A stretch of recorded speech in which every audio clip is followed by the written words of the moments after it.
E aí, galerinha do quarto ano, aqui quem fala é o professor Everton de Educação Física. Hoje vamos estudar a unidade 4 do livro falando sobre lutas, conteúdo do capítulo 2, jogos de oposição.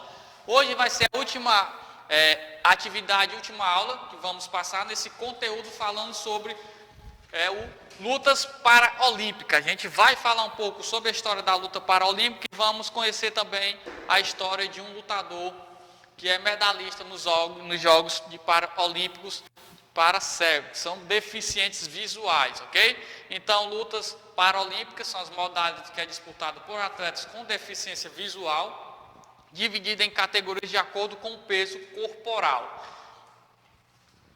Com até 5 minutos de duração, as lutas acontecem sobre as mesmas regras utilizadas pela Federação Internacional de Judô, que é FIJ, com pequenas modificações com relação ao judô convencional. Então, essa confederação ela utilizou as mesmas regras sob comando dos atletas.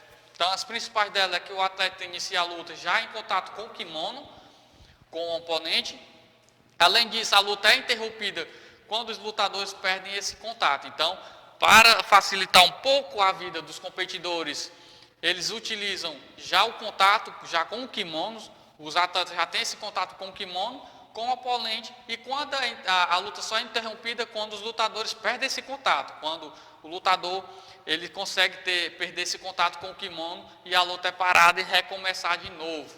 Então, até porque são deficientes visuais, eles não conseguem ter esse contato sozinho, sem ter o contato com o kimono, ok? E não há punições para quem sai da área de combate. No Brasil, a modalidade é administrada pela Confederação Brasileira de Desporto de Deficiência Visual, que é chamado CBDV, que é a Confederação Brasileira de Deficientes Visuais aqui no Brasil. E o responsável pela primeira medalha de ouro verde e amarela foi o multicampeão Antônio Tenório, que é o brasileiro com mais medalhas e medalhista em Jogos Olímpicos, o brasileiro que é deficiente visual, Antônio Tenório. Então, em Atlanta, em 1996 no total, o judô já rendeu no Brasil 22 medalhas na história dos Jogos, sendo 4 ouros, todos conquistados por Tenório. Então, esse praticante foi avassalador durante os Jogos das Olimpíadas do judô para deficientes visuais. Então, 9 pratas e 9 bronzes conquistados, no total de 22 medalhas na história do judô para deficientes visuais. Então, essa imagem representa o Antônio Tenório, um dos maiores medalhistas brasileiros de judô para deficientes visuais. A gente vê a aparência dos olhos deles, que tem a deficiência visual. Então, ele é o considerado o maior medalhista de deficientes visuais no judô. Então, esse cara é sim um mito para o judô brasileiro de deficientes visuais, ok?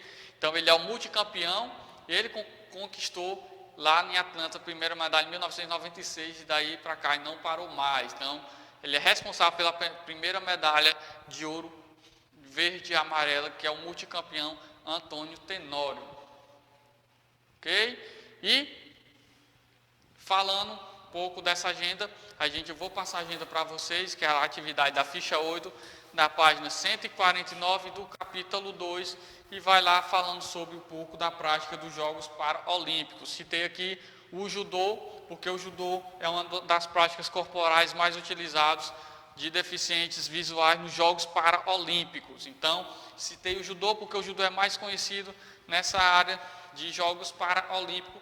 Também citei um pouco da vida do Antônio Tenório, medalhista, 22 medalhas no total, cara que foi um dos mais praticantes do judô em deficiências visuais. Ele conquistou em média de 22 medalhas, sendo 4 ouros conquistados por Tenório, ok? Então, essa é um pouco da história dos Jogos Paralímpicos no judô. Então, a atividade de vocês vai ser essa atividade da ficha 8, da página 149 do capítulo 2, ok? Então, vou encerrar a aula de hoje por aqui.